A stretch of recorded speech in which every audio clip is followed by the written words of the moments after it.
Hey there,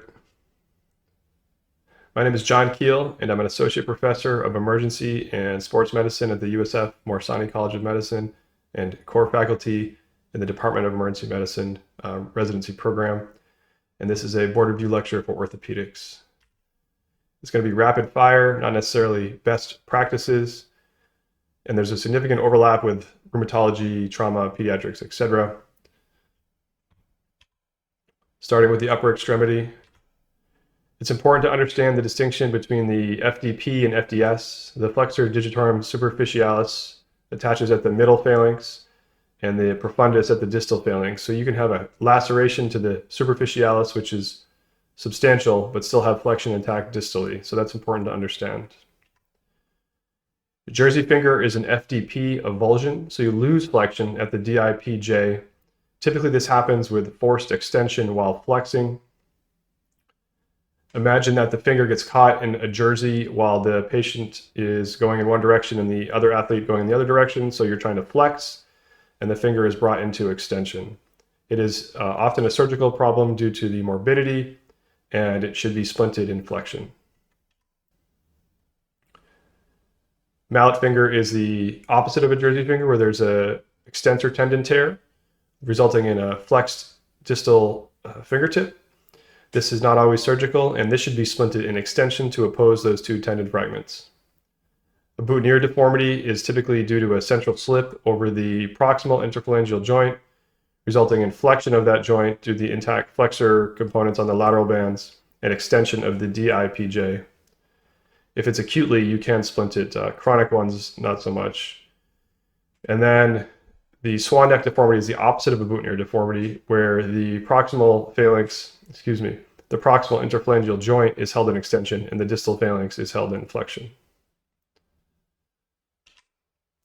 A thumb UCL tear, classically called the gamekeeper's thumb, which would be the more chronic version, and more modernly termed skier's thumb, which is the acute version, is a UCL tear of the thumb at the MCPJ, resulting in valgus laxity on exam and a weak pincer grasp. These patients should be placed in a thumb spica splint and follow up with orthopedic surgery.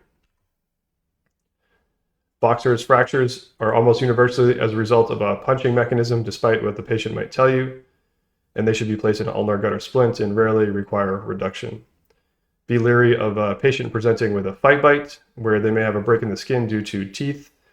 And in those cases, you need to make sure you perform copious irrigation, provide a tetanus and prophylactic antibiotics against oral flora. Bennett and Rolando fractures are 2- and 3-part base of the first metacarpal fractures and are probably going to be misdirection on your board or ITE exam, but just know what they are in case you're asked. Scaphoid fracture would be bread and butter. It's the number one carpal bone fracture. Mechanism is typically a fouche with snuff box tenderness. If they're fractured, then your job is done. If you have a negative x-ray, then you want to splint them for follow-up in a thumb spica and repeat the x-ray in about a week or 10 days. Complications are typically revolve around non-union due to a watershed area. Scapholunate dissociation is often missed and is more subtle than this x-ray, which is quite obvious. Mechanism is also a fouche, and they need to splint and follow up with ortho as well due to the catastrophic long-term complications of a missed scapholunate injury. Lunate and perilunate dislocation are easily confused. I think the big thing here is to look at the column on the left where you see normal carpal articulation. In the middle column, you see the lunate is volarly displaced and is not articulating with the radius. So that's the so-called spilled teacup sign, which is on the next slide. And of course, this requires emergent reduction, and a complication would be acute carpal tunnel syndrome. The perilunate dislocation, which could correctly be called a capitate dislocation, is more common. And in this case, you see the lunate is still articulating with the distal radius, and then the capitate is displaced dorsally off of the lunate. Same thing, emergent reduction, acute carpal tunnel syndrome. These x-rays illustrate that well. The pair on the left show the lunate anterior to the distal radius, and the capitate is still in the correct anatomic position. And then the pair on the right show the lunate still articulating with the distal radius and the capitate dorsally displaced. In case the board exam asks, the triquetral fracture is the number 2 most common fracture, and the lunate fracture is number 3. High pressure injection injuries do have some nuance in management, but as far as your board exams are concerned, you're going to go with worst case scenario, which means hand consult, tetanus, antibiotics, and surgical management. You should not perform a digital block on these patients because the finger is already under high pressure and tension. Colles fracture and Smith's fracture are easily confused, and so you should make sure you understand the distinction between the two. Colles fracture is number 1 by a mile, and most common fracture, most common radius fracture in adults, related to a Fuchs injury, where you land on the palmar surface of your hand, and that force vector drives the distal radius fragment dorsally, which is why you get a dorsal dislocation and the so-called dinner fork deformity. These, of course, need to be reduced, placed in a sugar tongue splint, and the big risk emergently would be the median nerve. The Smith's fracture is just the opposite of that, so the so-called reverse Colles fracture. And just imagine, instead of getting their palmar hand out, they land on the dorsal hand, and now that force vector is inverted, and the force vector is volar, and thus you get a ventral or volar displacement of the distal radius fragment. Nightstick fracture is a defensive injury. Imagine the patient is on the ground with their arm up, defending themselves against an assailant, and the ulna is the most superiorly located bone, which takes the brunt of the force. Important to exclude Montagia here.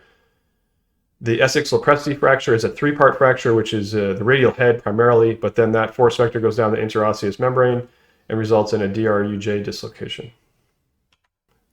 Galeazzi is a midshaft radial fracture and a distal DRUJ dislocation.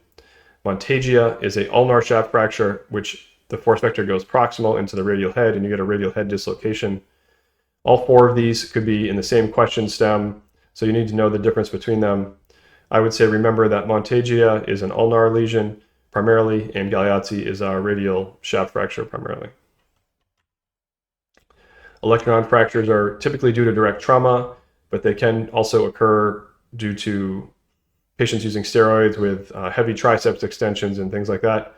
You will lose elbow extension as the olecranon is plucked off by the triceps tendon here. Definitely a surgical problem. From the ED standpoint, you can splint them in a posterior long arm. Supracondylar fractures are common in kids and represent about 60% of elbow fractures. The posterior fat pad sign is pathognomonic for some type of joint effusion, in this case the supracondylar fracture, but can be seen in other things such as a radial head fracture in adults.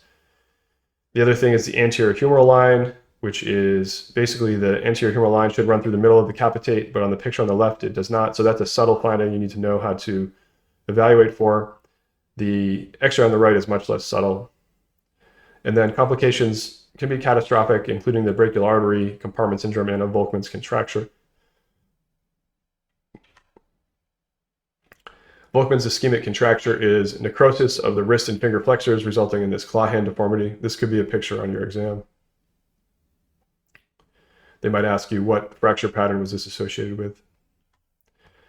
Elbow dislocation can happen in any direction, but posterior is most common by far. About half of these are associated with fractures, and almost all of them have some other type of soft tissue injury. Complications include the brachial artery and ulnar nerve, as well as compartment syndrome. They can be very unstable once you reduce them. Proximal humerus fractures include the surgical head and neck and the anatomic neck. The big thing with these is any injuries to the glenohumeral joint in which there's displacement of the bone or bone fragments can injure the axillary nerve or artery. And more chronically, you may see avascular necrosis or capsulitis, and a lot of these are managed non-surgically. The big thing with humeral shaft fractures would be that the radial nerve wraps right around the middle of the shaft, so a displaced lesion here could certainly cause a radial neuropathy, and the brachial artery is also vulnerable. Anterior shoulder dislocations are the #1 dislocation anywhere and also in the shoulder. They're pretty straightforward, I think, from a diagnostic standpoint. The complication here, again, because of the glenohumeral disruption, is going to be the axillary nerve. For the board exam, you have to know your Bankart and Hill-Sachs lesions. Note that the Hill-Sachs is essentially a depression fracture of the humeral head. The Bankart lesion is essentially a labral tear, and it can also be a bony Bankart, which is what you see radiographically. Posterior shoulder dislocations are much less common, but also easily missed, as the X-ray can be read as normal. They're going to give you some type of clinical vignette, such as a seizure, or high-speed injury, or a lightning strike. X-ray findings include the light bulb sign, which you see in yellow, and then the arrow showing widening of the glenohumeral joint. Luxatio erecta, or inferior dislocation, is much more catastrophic and rare. And essentially, again, all those neurovascular structures are below the glenohumeral joint and are very vulnerable and often injured in this lesion. Big things would be axillary artery and brachial plexus.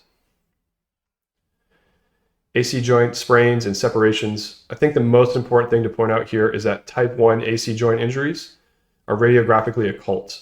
So the patient has a mechanism where they get injured, their point tender on the AC joint, but their x-ray looks normal. You can still call them a type 1 AC joint strain and put them in a sling. The type 2 and type 3, as you can see in the illustration, start to involve tearing of more of the stabilizing structures. But again, those patients just go in a sling. There is type 4, 5, and 6 in the Rockwood classification, but those are probably not going to be tested on your boards. Clavicle fractures most commonly occur in the middle 1/3. You'll often see deformity as you see in the clinical picture. Common pediatric fracture typically can be placed in a sling with outpatient follow-up. The biggest thing is if there's any skin tenting, which I would describe as a subjective exam finding, and then open fractures, of course, those things need surgical consultation.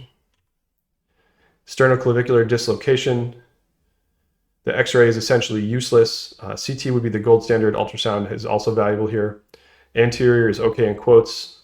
Posterior is bad, right? So the posterior clavicular head is now displaced into the mediastinum, which has about 1/3 of patients with some type of complication and a 4% mortality rate. So you need to get the imaging and consultants involved early when you see this. And that's typically going to be orthopedic surgery with either CT surgery or vascular surgery as well. Scapular fractures. I don't have a lot to say about scapular fractures other than that they are associated with other significant injuries such as rib fractures, pneumothorax, and other intrathoracic pathology. Adhesive capsulitis or frozen shoulder, right?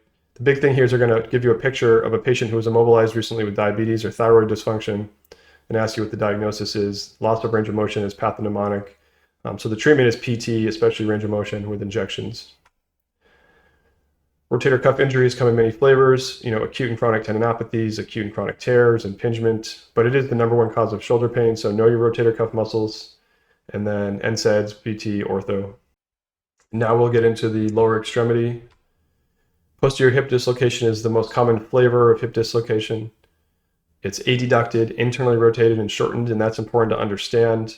Shortened is easy because the femoral head is sitting above the acetabulum.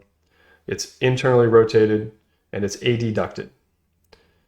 The associated fracture pattern here is typically acetabulum, which makes sense, and the complications acutely would be the sciatic nerve, which can be impinged posteriorly, then more chronically AVN and arthritis, which are a legitimate concern in these patients.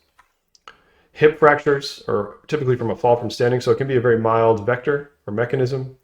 These patients are abducted, externally rotated, and shortened, so kind of the opposite of a hip dislocation, so they can trip you up with that. Make sure you understand it. Treatment is x-ray, analgesia, ortho, admit, and surgical consultation. Auto and knee rules, unfortunately, you have to know them for your board exam. I don't know how useful they are clinically, but know that the patella and the head of the fibula are the bony landmarks. Age over 55, inability to flex knee, and inability to walk. Patella fractures come in different flavors, but typically the one you worry about is loss of knee extension.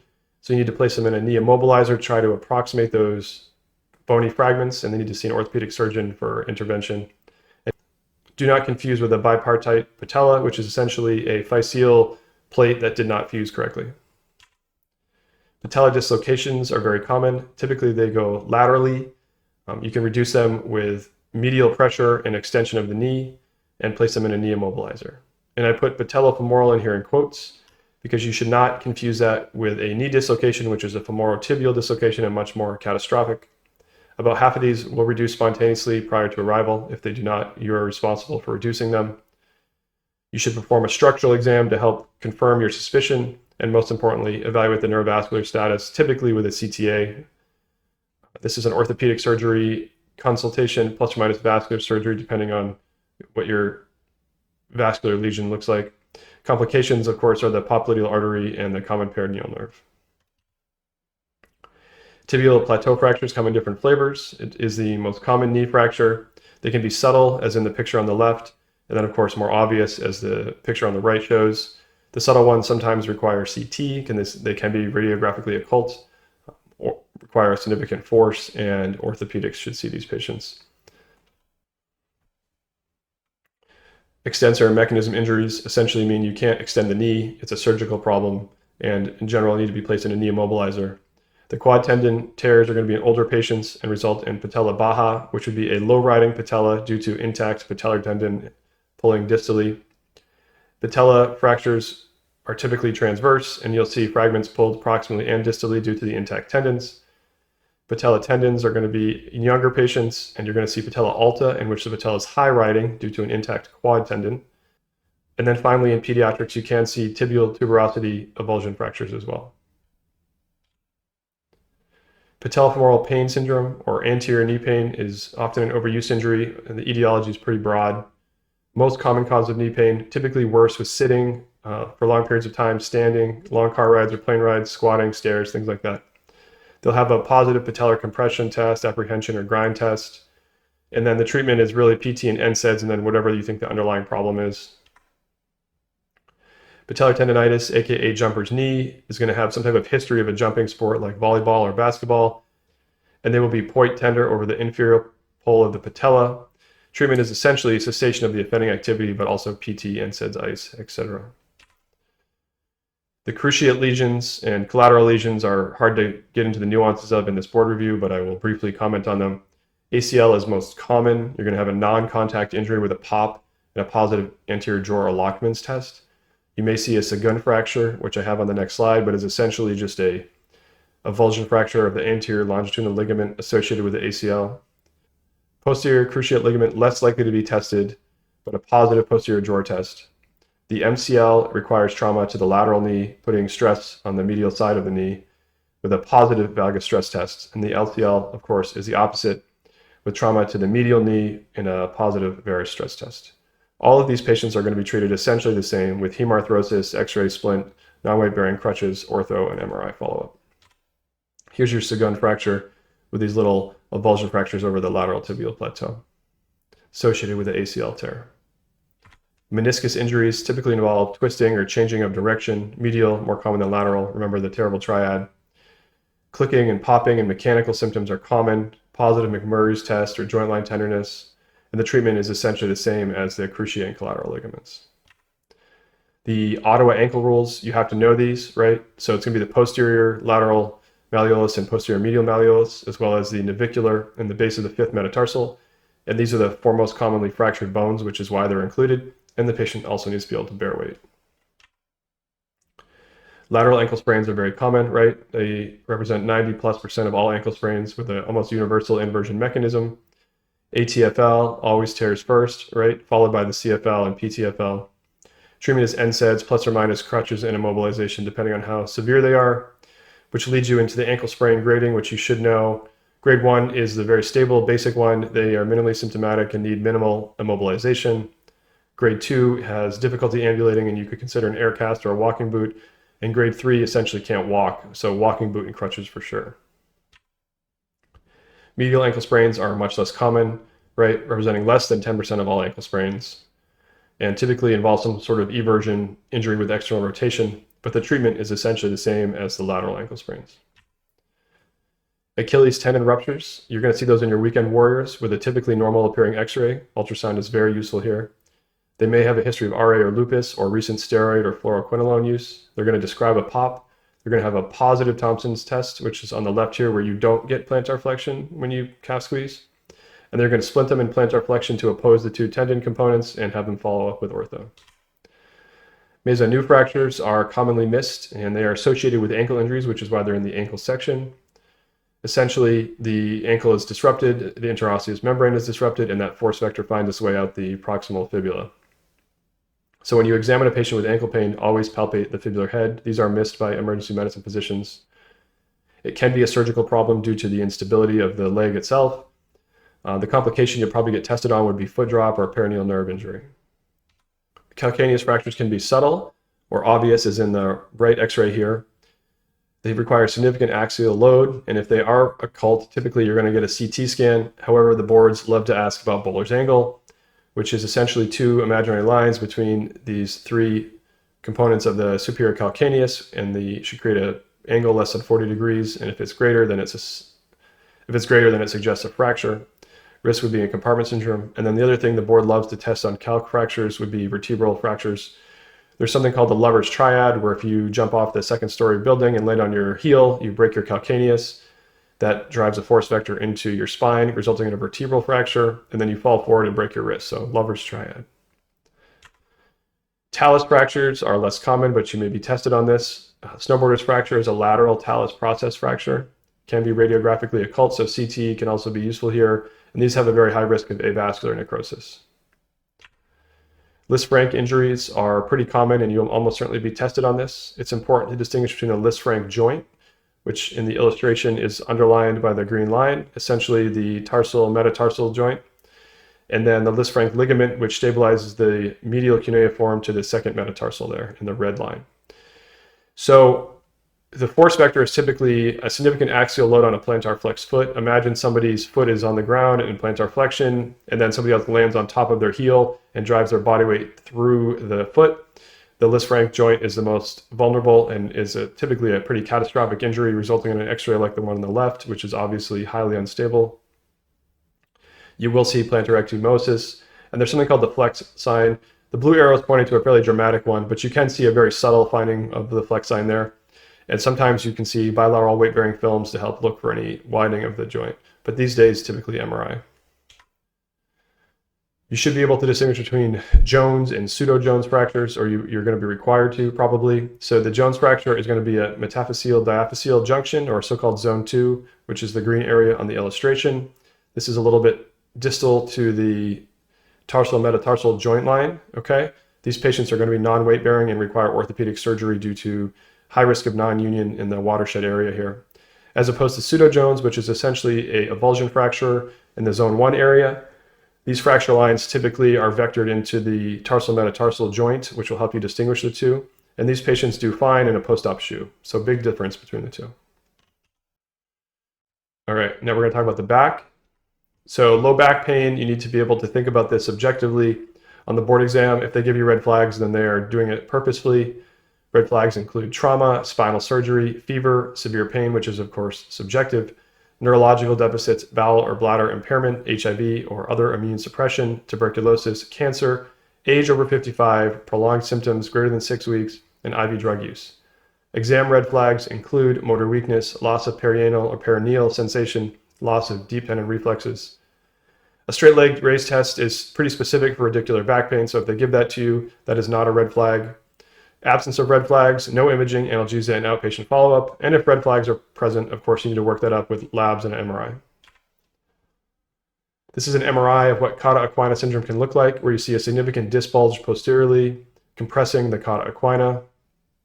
These patients are typically going to have bilateral neurological symptoms, which almost universally includes bowel and bladder dysfunction.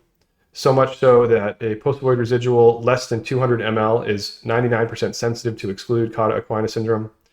It could be 1 to 200 depending on where you're looking in the literature. If you think they have cauda equina, then MRI and neurosurgery consultation. Ankylosing spondylitis is typically seen in 30 to 40-year-old men, and their back pain is worse when they wake up in the morning and then gets better over the course of the day. That is the opposite of arthritis. So better in the morning, worse over the day. Associated with anterior uveitis or IBD, so they may give you a patient with vision or GI symptoms. And then the x-ray is going to show this classic bamboo spine, which is essentially ossification of the ligaments, HLA-B27 association, and then treatment is pretty straightforward, PT, NSAIDs, and outpatient follow-up. Sacroiliac joint pain and sacroiliitis are sort of splitting hairs depending on what you think the etiology is, but they're going to have vague buttock symptoms, especially in the morning, and a so-called positive stork test, which I don't think I've ever done, but was in one of the board review books and is pictured in the bottom right here. You have to know your reflexes, okay? These have to be committed to memory for your ITE or your board exam. These are free points. They will literally give you a question and then ask you which reflex is being tested or which spinal level. And you either know the answer or you don't. Same thing with upper extremity myotomes. They're going to give you somewhere between C5 and T1 and then ask you to say which muscle correctly tests this spinal level. You have to know this, so commit it to memory. Same thing with the lower extremity. One thing to remember is that the lumbar spinal levels are typically on the anterior leg and the sacral ones are posterior. So for example, S1 is almost always the Achilles and plantar flexion. Septic arthritis, they're going to give you some risk factors. So an IV drug user, you're going to think sacroiliac joint, sternoclavicular joint, or spine. Staph aureus almost always number one, so start antibiotics.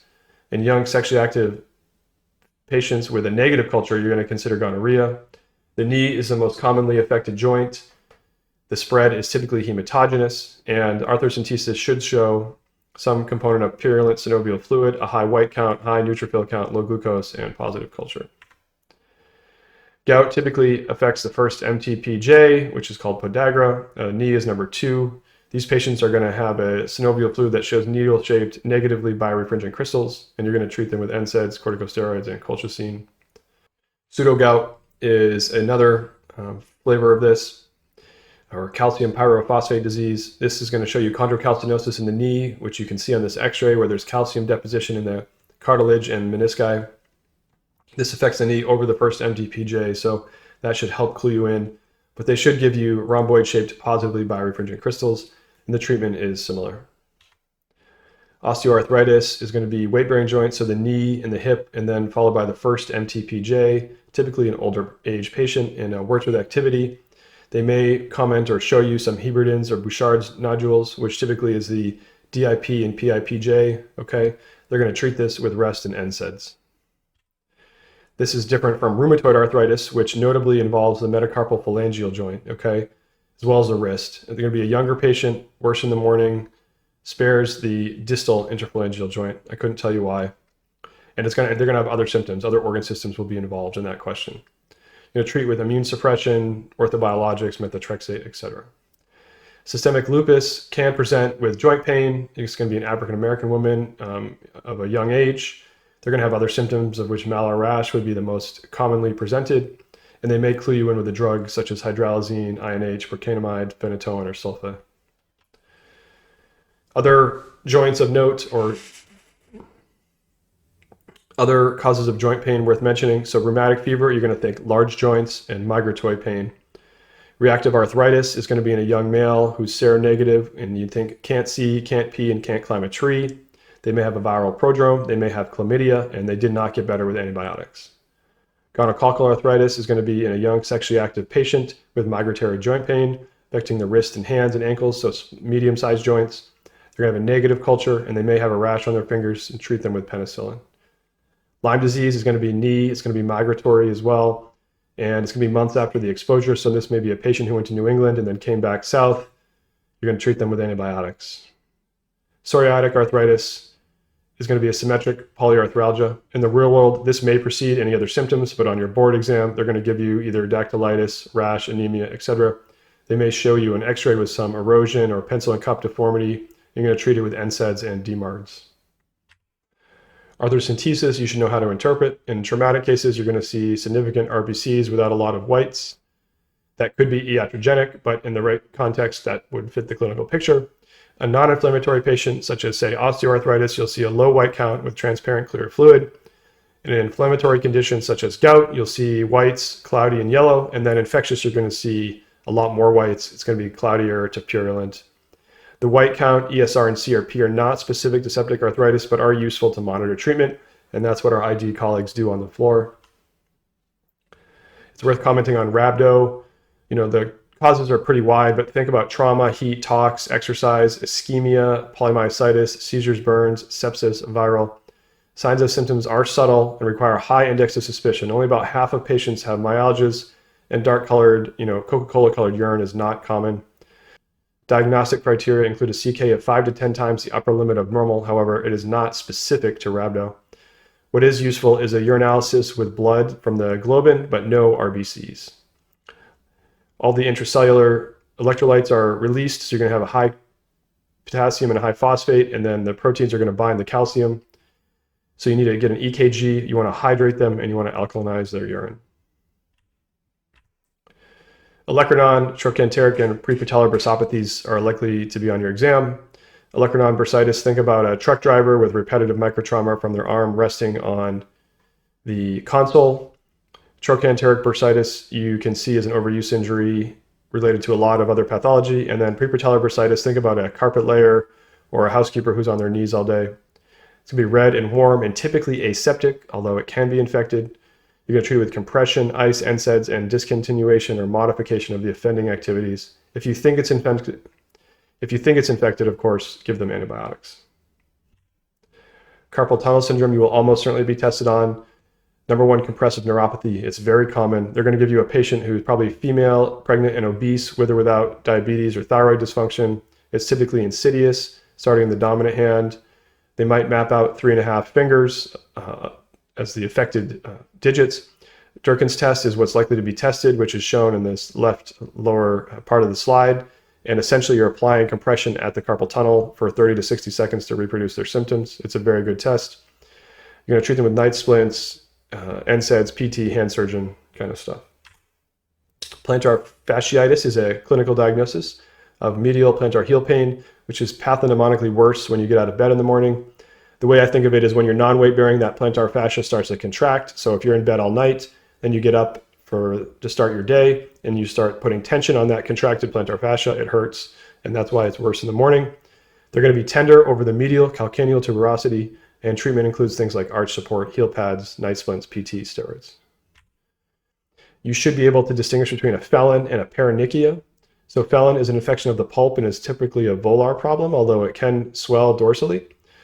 Clinical diagnosis caused by Staph aureus. You're going to treat with warm soaks, plus or minus antibiotics, and drainage if you think there's an abscess. Paronychia, as the name implies, is next to the nail. So you're going to see it dorsally with a purulent abscess typically.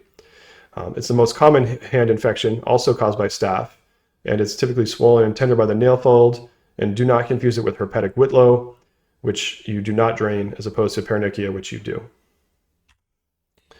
Flexor tenosynovitis, I think, is fairly straightforward on the boards. They're going to give you a patient with some kind of risk factors or trauma, and then they'll ask you about one of the canaval signs, which is, I think, clinically makes sense.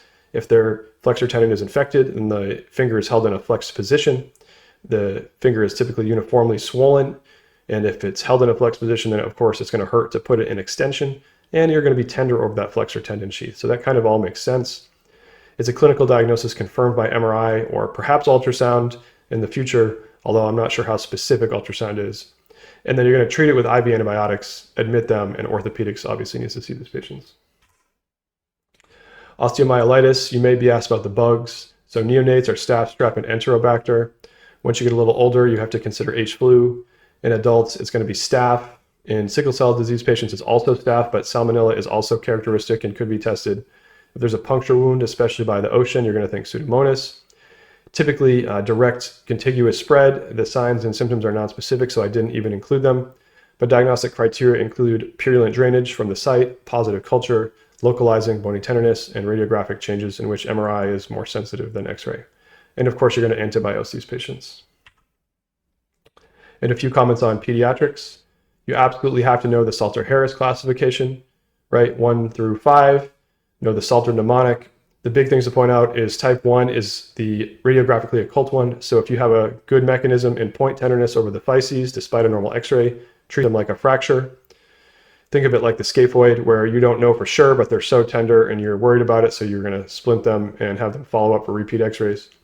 More commonly is going to be the type 2, which is above in the metaphyses, above the physes, right? And you also have to know 3, 4, and 5. Torus or buccal fracture is a axial load Fuchs injury, typically with a little bit of buckling of the cortex of the bone, which you see on this X-ray. It's very characteristic. This is non-surgical, doesn't require reduction. Just splint them and have them follow up with ortho. Green stick fracture is an incomplete transverse fracture pattern, thinking like a green stick off a healthy tree. And these also typically do not need to be reduced. You can splint them and have them follow up with ortho. Toddler fractures are spiral fractures of the tibia. They can be subtle radiographically. They may try to trick you into thinking this is non-accidental trauma, but of course this is not abuse. They just are vulnerable in this position. You want to put them in a splint or a walking boot and have them follow up with a pediatric orthopedist. Non-accidental trauma, you're going to think of multiple pathognomonic features. The few that I listed here are rib fractures, other long bone fractures, fractures of various ages, and skull fractures, but there are other criteria. Nursemaid's elbow, right? So this is a young toddler with axial traction, as in this illustration. The radial head jumps out of the annular ligament. It is a clinical diagnosis, and hyperpronation is a superior reduction technique to supination and flexion. Osgood-Schlatter's is a tibial tuberosity apophysitis, which essentially means inflammation of the tendon to bony attachment site. It's an overuse injury related to jumping male teenagers, clinical diagnosis, which is typically self-limited.